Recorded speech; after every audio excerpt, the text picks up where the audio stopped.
Bună, bine ai venit și mă bucur să te am aici alături de mine. Această etalare, așa cum ai și văzut din titlu, este sau își propune să răspundă la topicul Cine ești tu acum? Cine ești tu acum? Este o etalare care vine cu scopul de a te recalibra din punct de vedere personal și pentru mai multă autenticitate în viața ta, pentru a trăi mai autentic, ok? Și ok, de acum ar trebui să fiu mult mai atentă la ceea ce spun. Am primit și un fel de confirmare din exterior. Hai să vedem. Vom încerca să răspundem la anumite întrebări și hai să vedem prima întrebare pentru tine.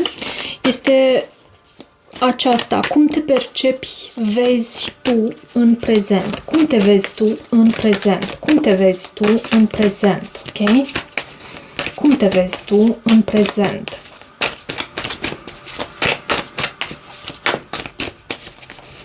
Cum te vezi tu în prezent? Lumea și cavalerul de monede. Fie te vezi ca și cum lumea ar fi a ta, poți să ai semn fix pe harta ta natală și cele 4 semne fixe, cred că le cunoști deja. Văd și cavalerul de monede. Cred că ești și o persoană care ușor este confuză în ceea ce privește faptul că ar trebui sau n-ar trebui să închei ceva anume în viața ta. Văd o ușoară confuzie și la asta tu ai anumite căutări. Pentru asta ai anumite căutări cu acest cavaler de monede. Hai să văd. Cum te percepi, vezi tu în această perioadă în viața ta? Cum te percepi tu? Cum te percepi tu? Ok, au venit și cărțile pentru clarificări și văd Marea Preoteasă, ok, 2 de spade, 5 de monede, 6 de monede, Regele de cupe. Poate ai pești pe harta natală sau ceva aer, element de pământ, iarăși văd și Regele de spade, poate reprezenta aerul. O persoană în adevăr, o persoană integră, o persoană care în același timp simte și își dorește reciprocitate, o persoană care simte ușor în acest moment te percepe abandonat. Poate ai încheiat un anume capitol. Poate există și o distanță între tine și o anumită persoană la care tu te gândești. Poate fi o mare preoteasă. O persoană intuitivă sau tu, pentru că până la urmă tu ai aceste energii și răspund la întrebarea cine ești tu. Și nu, răspund la întrebarea cum te vezi tu. Așa te vezi tu. Poate te percepi ca o persoană care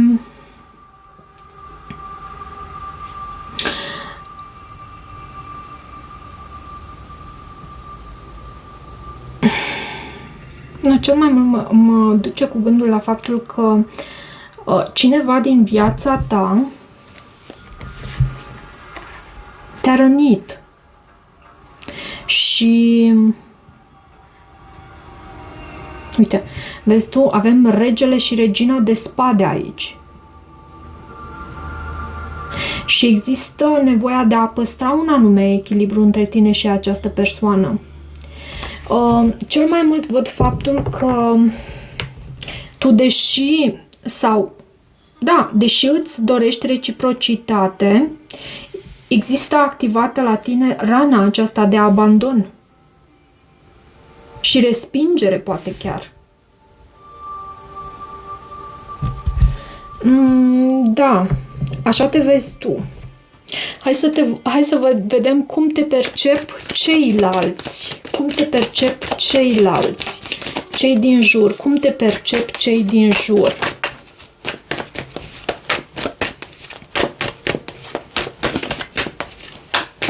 Și o persoană foarte intuitivă, empatică, așa te vezi tu cu acest card, Regele de Cupe și Marea Preoteasă. Cum te văd cei din jur? Împăratul, Boss Daddy, 4 de bâte, Diavolul și Eremitul. Măi, dar ce energie avem aici. Și la baza pachetului văd Regina de Bâte.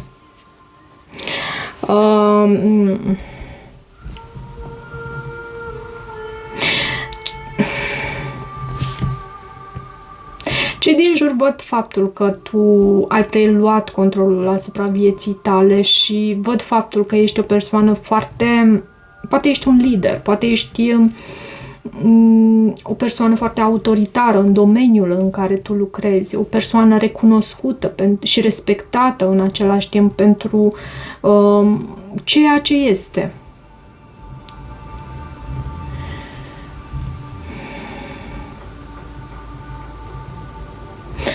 Văd și stabilitate în același timp, dar văd și Diavolul. Poți să ai și Capricorn pe harta natală sau Fecioară, Taur,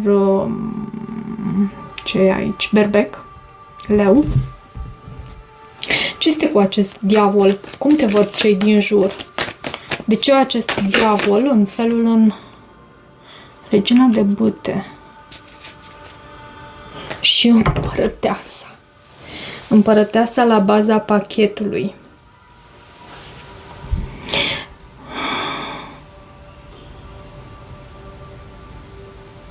Vezi tu, în energiile tale există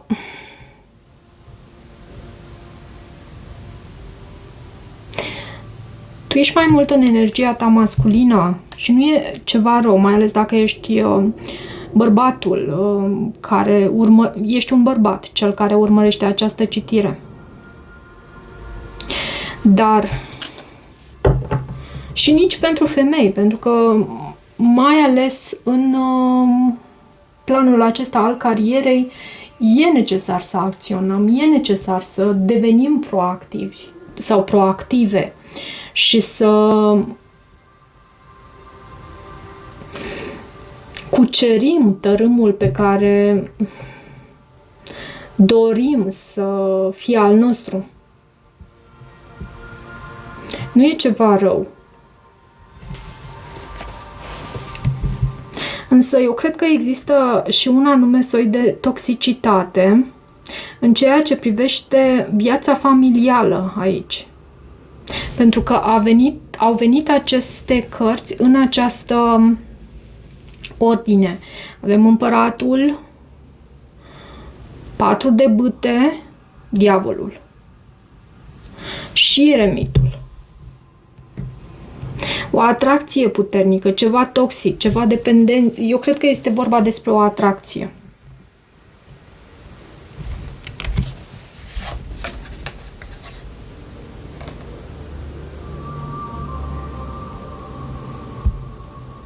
E ca și cum tu ești împăratul și îți cauți împărăteasa, doar că e foarte simplist spus și știu că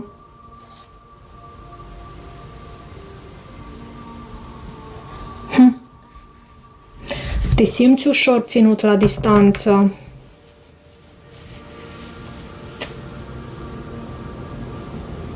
Poate există o anume împărăteasă, o anume alias regină de bâte pentru tine. Sau ești tu această regină de bâte care atrage, este magnetică. În felul în care te privesc cei din jur, avem aceste energii.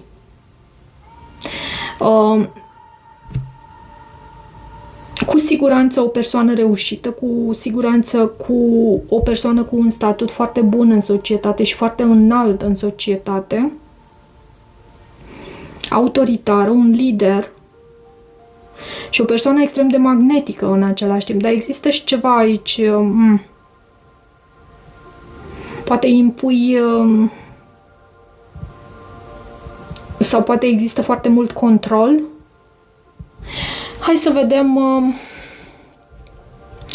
cine ești cu adevărat în acest moment. Cine ești tu cu adevărat în acest moment? Cine ești tu cu adevărat în acest moment?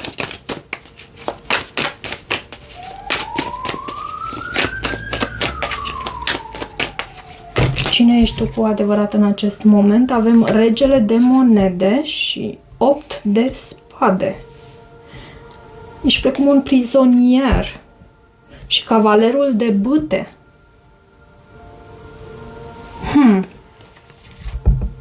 Hierofantul. 3 de monede. Puterea. Ai un anume vis al tău și o anume viziune a ta pe care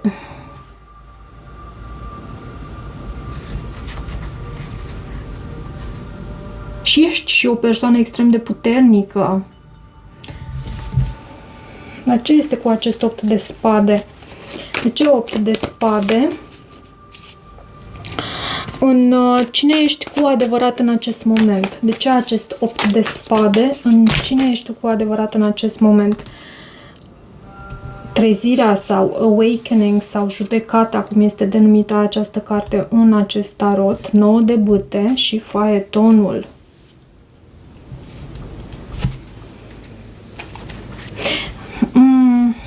Și regina de cupe la baza pachetului. Nu, este activată aici o rană de abandon sau chiar de respingere la tine. Asul de spade. Poate sunt rănile la care tu ar trebui să lucrezi în această perioadă, să cauți modalități prin care să validezi ceea ce simți pentru a te putea vindeca, să îți dai voie să simți ceea ce este de simțit aici pentru a te elibera de acea energie și pentru ca astfel tu să îți găsești noi și noi resurse pentru vindecarea ta. Cine ești tu cu adevărat, te simți ușor ca într-o cușcă, ca un fel de prizonier, poate prizonier în inima cuiva anume sau prizonier în viața ta chiar. E ceva ce... Dar văd și determinare, vezi tu? Văd și determinare aici. Multă determinare cu faetonul. Poți să ai și rac pe harta natală sau scorpion.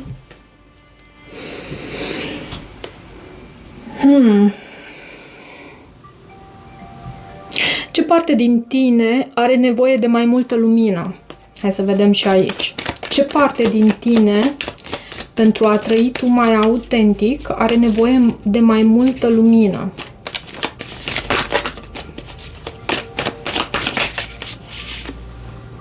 Hierofantul.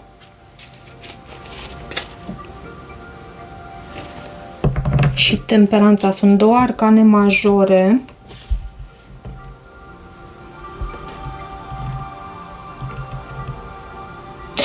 Știi ce simt aici? Tu îți dorești un angajament serios cu cineva anume sau îți dorești să manifesti, să materializezi ceva serios, poate un angajament serios, poate o cale a ta. Cu acest hierofant poate ține și de educație. Primul gând care mi-a venit a fost un angajament serios. Poate îți dorești să manifesti, să materializezi un angajament serios cu cineva anume. Poate ai sădit anumite semințe. Uite, văd aici 7 de monede, care vorbește despre a sădi anumite semințe și îți dorești să materializezi aceste lucruri în viața ta. Văd și împărăteasa, care vorbește despre creștere, frumusețe, abundență și temperanța.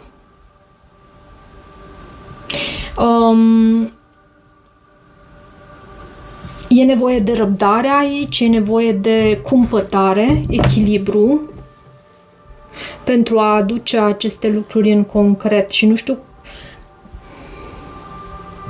Și asta este partea din tine care are nevoie de mai multă lumină. Poate aici să lucrezi tu. În ceea ce privește răbdarea ta. Lucrurile sunt posibile. Orice din ceea ce tu îți dorești cu adevărat este posibil.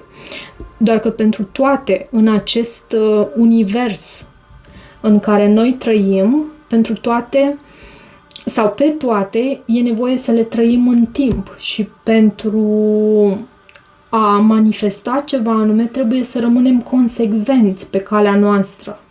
Dacă am început un anume drum astăzi și vreau să ajung acolo, nu mă abat de la el mâine, ci merg tot pe acel drum. Ok?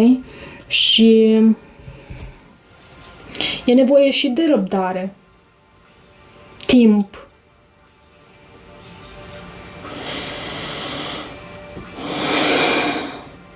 Hai să vedem. Ce parte din tine are nevoie de mai multă lumină pentru a trăi mai autentic?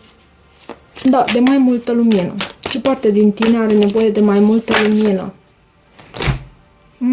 Și-au venit prea multe cărți. Nu am să le iau, dar am să ți le arăt. Văd turnul, care vine cu surpriză. Și această secvență de cărți care s-a pregătit să ne surprindă. Avem 5 de bâte, 5 de spade, 3 de monede, luna, regele de bâte, asul de cupe și roata norocului. Te-ai întrebat poate dacă ceea ce tu îți dorești în acest moment, îți dorești cu adevărat acel lucru, pentru că asta spune multe. Există o atracție pe care o ai față de cineva anume. Și există și blocaje în această conexiune și, uite, din nou, temperanța. Nevoia de a avea răbdare pentru ca tu să poți să materializezi acest angajament serios, cred eu, că este vorba despre un angajament serios. Și ce poți face tu pentru a trăi mai autentic? Hai să vedem aici. Ce poți face tu pentru a trăi mai autentic?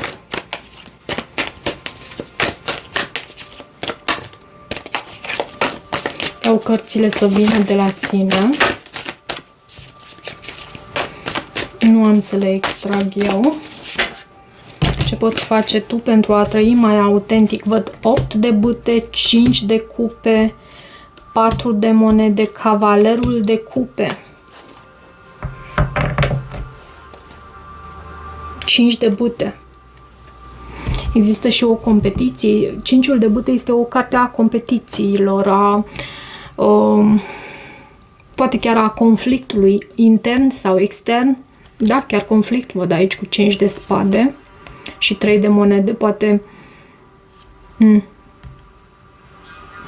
Ce poți face tu pentru a trăi mai autentic este să fie această persoană foarte comunicativă, foarte. Și văd aici, văd 8 de bâte, 8 de inspirație, de fapt. Să fie această inspirație pentru cei din jur, să comunici, să îți transmiți adevărul, să mergi în direcția, uite, vezi? Cum aceste persoane merg în aceeași direcție. Au aceeași direcție, să mergi în direcția a ceea ce tu îți dorești, să rămâi consecvent. Și poate că acest 5 de cupe vorbește despre faptul că și tu în trecutul tău ai fost atins sau ai fost atins cu anumite dezamăgiri în suflet, însă cu acest 4 de monede nu lăsa ca aceste dezamăgiri să te definească pe tine, cel care ești sau cea care ești tu acum. Învață lecțiile acestor dureri, acestor dezamăgiri, acestor tristeți. Întreabă-te, ce lecție ar trebui să învăț eu aici, din această tristețe? Ia cu tine lecția și mergi mai departe, cu inima deschisă. Și sădind în inima ta în mod consecvent, cât mai mult acele sentimente de bunătate, de iubire, de compasiune, de demnitate, de blândețe, de integritate, iertare, stăpânire de sine, smerenie pentru ceea ce reprezintă viața aceasta și pace. Sădind cât mai mult și mai consecvent aceste semințe în inima ta. Pentru că acestea vor da roade, vor da rod. În timp, bineînțeles, tot în timp. Și gândește-te unde te vor duce acestea și unde te-ar putea duce tristețea, supărarea, frustrarea, dezamăgirea, unde te-ar putea duce.